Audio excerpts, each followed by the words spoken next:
दोस्तों, राजस्थान की राजधानी जयपुर जो कि गुलाबी नगरी के नाम से जानी जाती है, यहाँ पर काफ़ी ऐतिहासिक किले और महल देखने को मिल जाते हैं।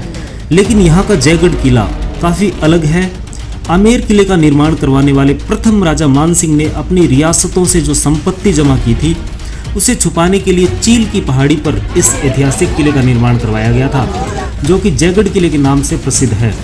जयगढ़ किले में बना पानी का टांका, जिसमें कहा जाता है कि सारा खजाना छुपाया गया था। जब साल 1976 में इमरजेंसी लगाई गई थी, तब यहाँ छुपे खजाने को लेकर एक राजनीतिक तूफान मच गया था। प्रधानमंत्री इंदिरा गांधी को इस बात की भनक लग गई थी कि इस किले में बने पानी के टांके में बहुमूल्य खजाने को छुपाया गया है। इस दौरान यहाँ लगभग 2 महीने तक सेना द्वारा छानबीन चलती रही और सेना के ट्रक काफ़ी मात्रा में दिल्ली के लिए रवाना हुए थे। इसके अलावा दोस्तों, इस किले में रखी गई 250 टन की जयवाण तोप उस जमाने की दुनिया की सबसे बड़ी तोप मानी गई थी। इस तोप की क्षमता लगभग 35 किलोमीटर दूर तक मार करने की थी। इस किले में रखी हुई तोपें इसी किले में लगे कारखाने में बनाई गई थी। दोस्तों, इस किले में बने पानी के टांके में लगभग 60 लाख गैलन बरसात का पानी इकट्ठा किया जा सकता था, जो कि लगभग 10,000 सैनिकों की 2 साल तक प्यास बुझाने के काम में लिया जाता था। यह किला सुरक्षा की दृष्टि से भी काफ़ी महत्वपूर्ण था, क्योंकि आमेर किले से यहाँ आने के लिए एक गुप्त सुरंग बनाई गई थी, जो आज भी खुली हुई है। तो चलिए दोस्तों, इस किले को करते हैं कम्प्लीटली एक्सप्लोर और जानते हैं कि इसके अंदर क्या है देखने वाला। तो आइए फटाफट चलते हैं। दोस्तों, जयपुर शहर से लगभग 15 किलोमीटर पहाड़ियों में ट्रेवल करते हुए फाइनली मैं पहुंच चुका हूं जयगढ़ किले के डूंगर दरवाजे पे। तो दोस्तों, यहां पे एंट्री करने के लिए 2 दरवाजे बने हुए हैं। एक का नाम है डूंगर दरवाज़ा, जिससे मैंने अभी एंट्री की है, और दूसरे का नाम है आवामी दरवाज़ा, जो कि आमेर किले से पैदल आने के लिए बनाया गया है। दोस्तों, आमेर किले से 400 मीटर की ऊंचाई पर बना और अरावली पर्वतमाला से घिरा यह किला चील का टीला नामक पहाड़ी पर स्थित है, और यह किला लगभग 3 किलोमीटर में फैला हुआ है। तो दोस्तों, आप इससे अंदाज़ा लगा सकते हो कि 3 किलोमीटर में घूमने में काफ़ी ज़्यादा टाइम लगने वाला है और काफ़ी कुछ दोस्तों इसमें देखने वाला है। दोस्तों, आप जो इस सामने का एरिया देख रहे हो, ये है एक खुला टांका, यानी कि ओपन वाटर हार्वेस्टिंग सिस्टम, यानी कि बरसात का जो पानी होता है उसको यहाँ पे स्टोर किया जाता है पीने के लिए। क्योंकि दोस्तों, राजस्थान में पीने के पानी के लिए बरसात पे ही निर्भर रहना पड़ता था उस टाइम में। तो यहाँ पे इस प्रकार के वाटर को स्टोर करने के सिस्टम बनाए गए थे, जिससे कि बरसात के पानी को ज़्यादा से ज़्यादा स्टोर किया जा सके। दोस्तों, यहाँ तक रास्ते बने हुए हैं हाथी और घोड़ों के लिए, उस टाइम बनाए हुए थे, लेकिन अभी यहाँ पे गाड़ी लेके भी आया जा सकता है। लेकिन यहाँ पे गाड़ी चलाने के लिए थोड़े से एक्सपीरियंस्ड ड्राइवर की ज़रूरत होती है। तो जो एक्सपीरियंस ड्राइवर है या जो टूरिस्ट के लिए स्पेशली आते हैं, तो उनको यहाँ पे गाड़ी से भी ऊपर तक लाया जाता है। दोस्तों, ये जो आप सामने तोप देख रहे हो, ये इसी किले में जो कारखाना बना हुआ है उसी में ये तोप बनाई हुई है। और ये जो सामने आप सफ़ेद कलर के बॉक्स देख रहे हो, 2 बॉक्स इसके जो पीछे रखे हुए हैं, ये बेसिकली बारूद को और गोलों को इधर से उधर ले जाने और लाने के काम में लिए जाते थे। और ये काफ़ी ज़्यादा भारी भरकम है अपने आप में और काफ़ी ज़्यादा मजबूत है। दोस्तों, आइए अब मैं आपको लेकर चलता हूँ इस किले के आकर्षण बिंदु पे, जो कि है जयवाण तोप। दोस्तों, ये कोई आम तोप नहीं है, बल्कि ये उस ज़माने की सबसे बड़ी, यानी दुनिया की सबसे बड़ी तोप थी। इसका वजन था 250 टन और इसमें दोस्तों आगे की साइड 100 केजी बारूद एक साथ डलता था और पीछे से 50 किलो का गोला डलता था। और ये जो तोप है, ये इस किले के सबसे टॉप पे खड़ी हुई है, क्योंकि मैंने आपको जैसे बताया कि ये किला आमेर किले की सुरक्षा की दृष्टि से बनाया गया था। तो आमेर किला यहाँ से 400 मीटर की ढलान में है और ये टॉप पे है, तो यहीं से दुश्मनों का सामना जो है वो किया जा सके। दोस्तों, इस तोप को कभी भी युद्ध में नहीं चलाया गया था, क्योंकि यहाँ के गाइड वगैरह बताते हैं कि इस तोप को सिर्फ एक बार चलाया गया था प्रशिक्षण के लिए, यानी ट्रेनिंग के लिए। तो उस टाइम यहाँ पे जो सैनिक थे जो इसके आसपास खड़े हुए थे, उनके कानों के पर्दे फट गए थे। उसके बाद इस तोप का कभी भी युद्ध में यूज़ नहीं किया गया था। तो ये है दोस्तों जयवाण तोप, और इसको खींचने के लिए काफ़ी हाथी और घोड़ों का उपयोग किया जाता था। दोस्तों, जो समतल पे किले होते हैं, यानी कि जो प्लेन पे यानी समतल ज़मीन पे जो किले होते हैं, उनके चारों तरफ जो है खाई बनाई जाती है दुश्मनों से बचने के लिए। लेकिन क्योंकि ये जो किला है ये पहाड़ पे बना हुआ है, तो इसमें खाई जैसी कुछ भी नहीं बनाई हुई है। चारों तरफ इसमें पहाड़ियाँ बनी हुई है, पहाड़ियाँ हैं और पहाड़ियों पे काफ़ी ज़्यादा पौधे हैं, और इसके अलावा मोटी मोटी दीवारों से ये किला जो है वो घिरा हुआ है। तो आप जैसा कि देख सकते हो, ये जयवाण तोप है। ज़्यादातर लोग इसी को देखने के लिए आते हैं और ये सबसे टॉप पे है और इसको ढक के भी रखा हुआ है ताकि ये धूप वगैरह से ख़राब ना हो। आइए दोस्तों, अब मैं इस किले की आपको दीवारें दिखाता हूं। तो इस किले की जो दीवारें हैं वो कोई आम दीवार नहीं है, बल्कि इनमें भी काफ़ी ज़्यादा टेक्नोलॉजी लगाई गई है उस ज़माने के हिसाब से। तो जैसा कि आप यहाँ पे देख सकते हो, इस दीवार में इस प्रकार के होल्स बने हुए हैं जो कि पीछे से चौड़े हैं और आगे से पतले हैं। तो दोस्तों यहाँ पे जो है सैनिक खड़े होते थे और सैनिक बंदूक लेके या जो भी उनके पास हथियार होते थे वो लेके यहाँ पे खड़े होते थे। और ये जो बड़े वाले होल है यहाँ पे तोपें रखी जाती थी और छोटे वाले होलों में से बंदूक सैनिक लेके खड़े होते थे, जिससे कि सैनिक जो है वो दुश्मन को देख सके लेकिन दुश्मन को सैनिक ना दिखे, या फिर अगर दुश्मन हमला भी करे तो ये जो पतले वाले छेद है इनसे एग्जैक्ट आइडिया नहीं लगता था। तो इस हिसाब से उस ज़माने में ये टेक्नोलॉजी थी और इस प्रकार से सुरक्षा किले की जाती थी। बावजूद इसके भी अगर कोई सैनिक या दुश्मन चढ़ आता था किले की दीवार पे तो गर्म पानी और तेल डाला जाता था जिससे कि वो ऊपर तक ना पहुंच सके। तो किले की सारी दीवारें इसी प्रकार से बनी हुई है। कुछ चौड़े होल्स हैं जिसमें से कैनन यानी कि तोप को रखा जाता था, और कुछ पतले होल हैं जिसमें से सैनिक बंदूक वगैरह रखते थे, और जो सबसे पतले होल है उनमें तेल और गर्म पानी डाल के दुश्मनों से लड़ाई की जाती थी। तो दोस्तों यहाँ पे जो सामने देख रहे हो ये भी एक खुला पानी का टांका है। जैसे कि मैंने आपको बताया कि इस किले के चारों तरफ 3-4 खुले पानी के टांके हैं। तो पानी को सुरक्षित करना काफ़ी ज़्यादा महत्वपूर्ण होता था उस टाइम में। इस वजह से ये सारा का सारा जो पहाड़ियों का पानी है वो यहाँ पे स्टोर हो जाया करता था। और साथ ही यहाँ से जल महल भी दिखता है जो वीडियो में आई थिंक आपको नहीं दिखेगा। दोस्तों सामने जो आप टावर देख रहे हो इसका नाम है दिया बुर्ज। ये किस काम में आता था इसके पास चलेंगे और बताऊंगा कि आपको ये क्या काम में आता था। दोस्तों यहाँ पे जो आप दीवार में स्ट्रक्चर देख रहे हो ये स्टोर रूम टाइप में, ये बेसिकली सैनिकों का सामान रखने के लिए, सैनिकों के शौचालय और सैनिकों के आराम करने के लिए बनाए हुए थे। तो ये कुछ दूरी पे इस प्रकार के स्ट्रक्चर पूरे किले में आपको देखने के लिए मिल जाते हैं। तो आइए चलते हैं अब दिया बुर्ज की ओर और आपको बताता हूँ कि वो बेसिकली किस काम के लिए बनाया गया था।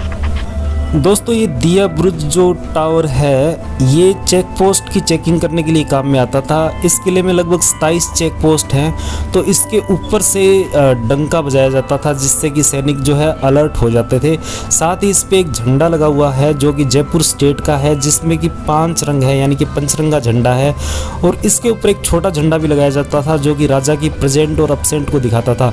हालांकि फ़िलहाल इसमें मोबाइल के टावर लगा रखे हैं क्योंकि एक ऊंचा एरिया है और यहाँ पे मोबाइल के सिग्नल अच्छे से स्प्रेड हो सके, इस वजह से यहाँ पे इस पे मोबाइल के टावर लगाए हुए हैं। तो अब मैं किले के सबसे टॉप पे खड़ा हूँ और आप यहाँ पे देख सकते हैं कि किस प्रकार से जो है टॉप व्यू इसका दिखता है। दोस्तों ये जो एरिया है जहाँ पर मैं अभी खड़ा हुआ हूँ इसको कहते हैं जलेब चौक। और दोस्तों इसके साथ में ही है पानी का टांका जो मैं आपको अभी दिखाऊंगा। हालांकि अभी यहाँ पे कैफेटेरिया टाइप में बना दिया गया है क्योंकि ये 3 किलोमीटर में फैला हुआ है, तो काफ़ी ज़्यादा थक जाते हैं घूमते हुए, तो यहाँ पे कुछ कोल्ड ड्रिंक वगैरह पी सकते हैं। तो दोस्तों यही है वो टांका जिसमें शाही खजाना छुपाने की बात चल रही थी, और 40 फीट गहरा ये टांका जो है वो बना हुआ है। और दोस्तों इसमें 60 लाख गैलन पानी को स्टोर किया जा सकता है, जिसको 2 साल तक अगर मान लीजिए बरसात ना हो तो इस पानी का यूज़ यहाँ के 10,000 से भी ज़्यादा सैनिक उस टाइम में इस किले में रहा करते थे और ट्रेनिंग वगैरह किया करते थे या युद्ध की तैयारी या अभ्यास किया करते थे, तो उनके लिए ये बेसिकली बनाया हुआ था। तो ये जो आप सिस्टम देख रहे हो ये जो नालियाँ सी बनी हुई है ये पूरे किले में फैली हुई है, और जो बरसात का पानी होता है या पहाड़ियों का पानी होता है वो इनसे घूमते हुए इस टांके के अंदर आता है और यहाँ पे स्टोर हो जाता है। तो दोस्तों इसी टांके के अंदर शाही खजाना जो है वो यहाँ के महाराजा ने छुपाया था। तो ये है वो टांका जो कि ऊपर से बंद है, और इसका मैं थोड़ा सा आपको क्लोज व्यू भी दिखा देता हूँ। तो कुछ इस प्रकार से ये दिखता है। तो ये देखिए यहाँ पे कुछ बच्चे रेगिस्तान के जहाज यानी कि ऊँट की सवारी कर रहे हैं, जो कि अपने आप में काफ़ी अच्छा लगता है छोटे बच्चों को ऊँट पर बैठना। तो दोस्तों यहाँ पे एक स्टोन लगा हुआ है जिस पे लिखा हुआ है कि क्या कुछ है देखने वाला, जैसे कठपुतली घर हो गया, लक्ष्मी निवास हो गया, विलास निवास हो गया, वो भी मैं आपको आगे दिखाऊंगा। शाही भोजनालय यानी कि राजा महाराजा जो थे वो भोजन किस प्रकार करते थे, महारानियाँ किस प्रकार भोजन करती थी। तो काफ़ी कुछ है देखने वाला, तो वीडियो में आखिर तक बने रहना, काफ़ी ज़्यादा मज़ा आने वाला है। तो आइए चलते हैं। तो फ्रेंड्स यहाँ पे उस ज़माने के उपकरण और हथियार रखे हुए हैं और इनके नीचे इनका यूज़ भी लिखा हुआ है कि ये किस काम में आते थे। उस ज़माने में राजा महाराजा और सैनिक युद्ध के लिए इन उपकरणों का और हथियारों का यूज़ किया करते थे। तो दोस्तों यहाँ पे काफ़ी सारी पिस्टल वगैरह है, कैनन यानी कि तोप वगैरह भी रखी हुई है, तीर कमान जो होता है, भाले वगैरह होते हैं, या फिर खुद की सुरक्षा के लिए जो कवच होते हैं, और ड्रेसेस वगैरह होती है। और ये जो कैनन को ले जाने के लिए एक प्रकार से कह सकते हो ट्रॉली होती है वो, और ये सील्ड है अपने आप को दुश्मन से बचाने के लिए। तो इस प्रकार के काफ़ी सारे हथियार हैं जो कि हाथ से यूज़ होते थे, बंदूक के साथ यूज़ होते थे या फिर हाथी घोड़ों से यूज़ किए जाते थे। तो वो सारे के सारे यहाँ पे रखे हुए हैं और इनके नीचे इनका यूज़ लिखा हुआ है। ये देखिए यहाँ पे तीर कमान जो है वो लगा रखा है। तो उस ज़माने में यानी कि आज से 400 साल पहले क्या कुछ हुआ करता था, तो उनको यहाँ पे एक खूबसूरती के साथ इस गैलरी में संजोया हुआ है। दोस्तों इस किले में 2 प्राचीन मंदिर भी बने हुए हैं, जिसमें एक है श्री राम हरि का मंदिर और दूसरा है काल भैरव का मंदिर।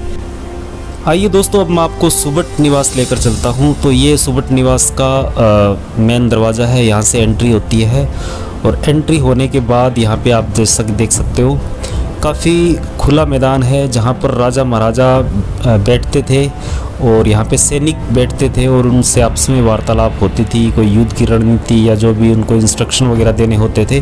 तो यहाँ पे पूरा का पूरा जमावड़ा लगता था और सामने की साइड में जो बिल्डिंग बनी हुई है वहाँ पे राजा महाराजा बैठते थे, वो भी मैं आपको दिखाऊंगा। और ये एक यंत्र है प्राचीन ज़माने का जो कि टाइम वगैरह देखने के काम में आता था।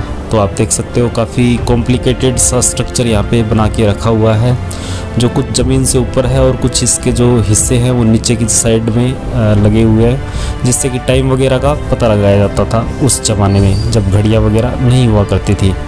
तो ये यहाँ पे रखा हुआ है और इस साइड में दोस्तों यहाँ पे राजा महाराजा जो है वो बैठा करते थे। तो यहाँ पे मैं आपको लेकर चलता हूँ और दिखाता हूँ कि किस प्रकार का यहाँ पे सिनेरियो हुआ करता था। तो अभी तो यहाँ पे ये खाली है पूरा का पूरा और जो पुराने ज़माने में चीज़ें यूज़ हुआ करती थी वो रखी हुई है। तो जैसा कि आप देख सकते हो बिल्कुल सामने 2 काफ़ी बड़े नगाड़े यहाँ पे रखे हुए हैं और नगाड़ों का यूज़ क्या होता था दोस्तों, संदेश पहुँचाने के लिए यही नगाड़े काम में आते थे। इनको बजा के ही जैसे युद्ध अगर होने वाला हो तो इनको बजा के चेतावनी दी जाती थी।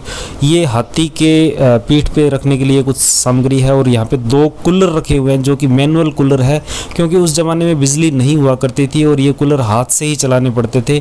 तो इनके अंदर मैकेनिज़्म कुछ ऐसा बना हुआ है कि इनको हाथ से घुमाने पर ठंडी हवा आती थी। तो ये काफ़ी पुराना सामान है जो कि आज भी यहाँ पे रखा हुआ है और ये कुछ इस प्रकार का खाली कॉम्प्लेक्स है।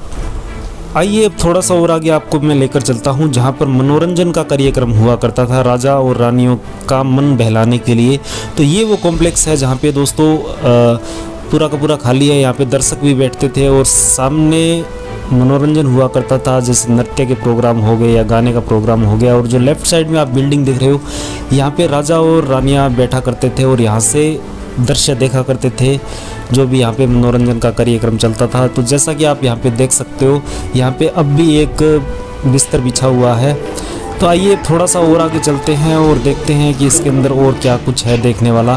तो ये देखिए बिल्कुल अंदर का रास्ता है और जो रोशनी है वो रोशनी आने के लिए रोशनदान टाइप में जगह छोड़ रखी है थोड़ी थोड़ी, जिससे बाहर की रोशनी आ सके। हालांकि अब तो इसमें लाइटें भी लगा रखी है थोड़ी सी, क्योंकि सारे के सारे जो रास्ते हैं वो खुले नहीं। तो चलिए दोस्तों अब चलते हैं भोजनशाला में, यानी कि किचन में, जहाँ पे राजा और उनके मंत्री वगैरह बैठ के भोजन किया करते थे। तो ये अंदर का सीन है किचन का कह सकते हो या भोजनशाला का। देखिए किस प्रकार से बड़े बड़े थालियों में, जो तांबे की थाली होती है उसमें भोजन परोसा हुआ है और नीचे बैठ के यानी प्लाथी मार के इस प्रकार से भोजन जो है मंत्री और राजा जो है एक साथ बैठ के किया करते थे। अब दोस्तों थोड़ा सा और आगे चलते हैं और मैं आपको दिखाता हूँ कि जो महारानी या रानी होती थी वो कैसे भोजन करती थी। तो यहाँ पे जो आप देख रहे हो भोजनशाला, ये है बेसिकली रानियों के लिए। तो इसके अंदर मैं आपको दिखाता हूँ कि किस प्रकार जो महारानी होती थी वो भोजन किया करती थी। तो ये देखिए यहाँ पे भोजन जो बनाते थे वो कारीगर यहाँ पे बैठे हुए हैं, किस प्रकार से मसाला वगैरह पीस रहे हैं। और इसके अंदर आपको अभी दिखाऊँगा कि किस प्रकार से महारानी जो है वो भोजन किया करती थी।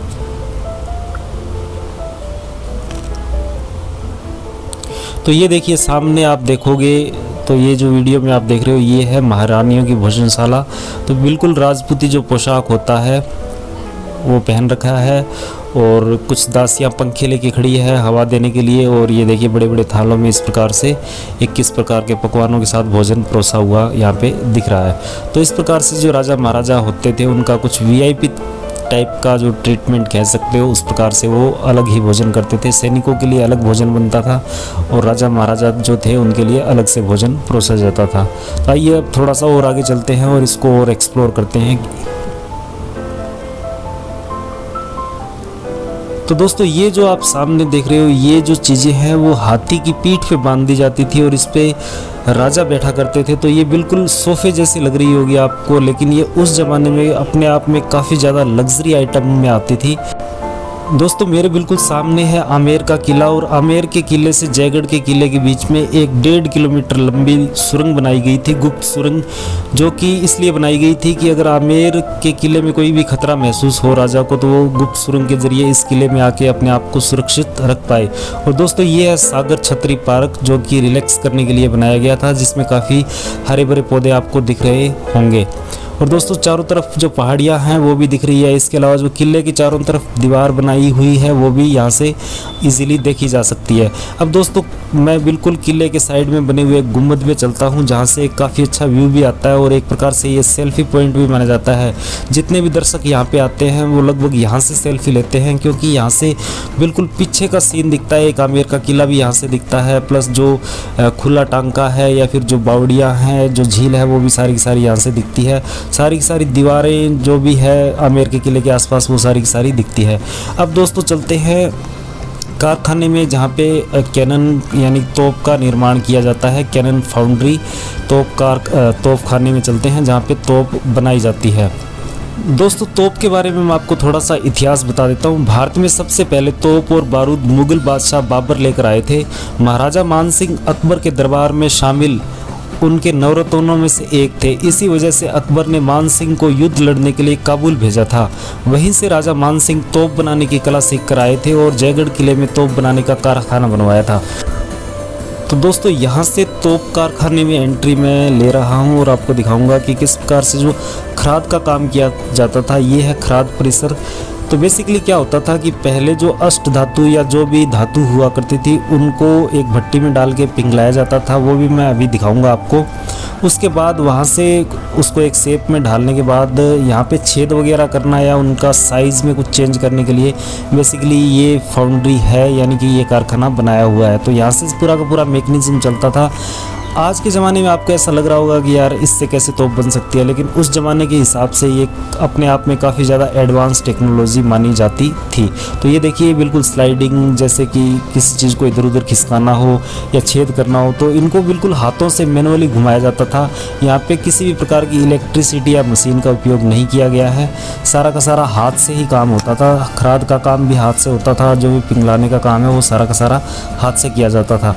तो दोस्तों ये है वो भट्टी जहाँ पे लोहा या फिर अष्ट धातु या जो भी धातु यूज़ में ली जाती थी उसको यहाँ पे गलाया जाता था। तो ये सारा का सारा यहाँ से लकड़ियाँ वगैरह डालनी होती थी या फिर इनमें किस प्रकार से धातु कहाँ से डलती थी, तो वो सारा का सारा यहाँ पे एक प्रकार से सिस्टम बना हुआ है, जो अभी काम में नहीं आता, मतलब अभी ऑपरेशन में नहीं है। ये उस टाइम में चलने वाली चीज़ें थी। तो ये देख सकते हो आप, यहाँ पे लकड़ियाँ वगैरह डाल के आग लगाई जाती थी और आग लगाने के बाद ये देखो ये लोहे का बिल्कुल एक बीच में गेट सा बना हुआ है। तो ये सारा का सारा धातु वगैरह डाल दी जाती थी। और ये जो आप सामने देख रहे हो होल, यहाँ से आग वगैरह निकलती थी और इससे चीज़ें जो है वो अपनी शेप ले लेती थी और उसके बाद जो है वो खराद में काम किया जाता था। तो इस प्रकार से जो है यहाँ का मैकेनिज्म काम करता था। तो ये देखिए नीचे जाने का रास्ता है, लकड़ियाँ वगैरह निकालने का, तो काफ़ी कुछ उस ज़माने के हिसाब से सिस्टम बनाया हुआ है। ये देखिए ये राख वगैरह निकालने के लिए कोई उस ज़माने में सिस्टम बनाया होगा। और ये देखिए ये आग जलाने के लिए फिर एक होल सा बना रखा है। साथ ही दोस्तों इसके अलावा इस जो कारखाने में औजार काम में लिए जाते थे वो मैं आपको दिखाता हूँ अभी कि क्या क्या औजार यहाँ पे काम में लिए जाते थे उस टाइम। तो ये सारा का सारा औजार रखने के लिए कह सकते हो या फिर स्पेयर पार्ट रखने का एक प्रकार से स्टोर रूम कह सकते हो, बेसिकली ये बनाया हुआ है। तो यहाँ पे जैसे लुहार हो गया या कोई भी कारीगर थे वो कौन कौन से आइटम यूज़ करते थे, तो ये देखिए यहाँ पे लिखा हुआ है भट्टी के औजार, भट्टी में कौन कौन से औजार काम में लिए जाते थे वो सारे के सारे यहाँ पे रखे हुए हैं। ये दरवाजे हैं, इनमें स्पेयर यानी जो स्टोर का सामान होता है, एक्स्ट्रा सामान होता है, वो यहाँ पे रख के लॉक किया गया है। इसके अलावा यहाँ पे आप देख सकते हो ये है दोस्तों कुछ लकड़ी का सामान है आई थिंक। तो इन पे लिखा हुआ है नाम इनके कि ये क्या क्या यूज़ में लिए जाते थे उस ज़माने में।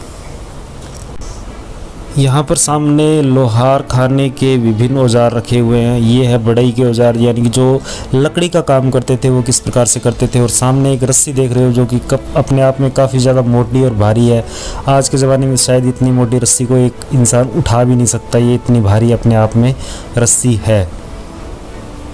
ये दोस्तों सारा का सारा कपड़ा वगैरह बनाने के लिए, रजाई गद्दे वगैरह बनाने के औजार हैं। पंखे वगैरह किस प्रकार बनते थे तो वो सारा का सारा यहाँ पे रिजर्व करके रखा है। आगे शीशे लगा रखे हैं ताकि धूल मिट्टी से ये सारी की सारी चीज़ें खराब ना हो। तो दोस्तों ये था जयगढ़ किले का कंप्लीट टूर। उम्मीद करता हूँ कि ये वीडियो आपको अच्छा लगा होगा। अगर वीडियो अच्छा लगे तो वीडियो को लाइक करना, चैनल को सब्सक्राइब करना। मिलते हैं ऐसे ही नेक्स्ट वीडियो में, तब तक के लिए जय हिंद, जय भारत।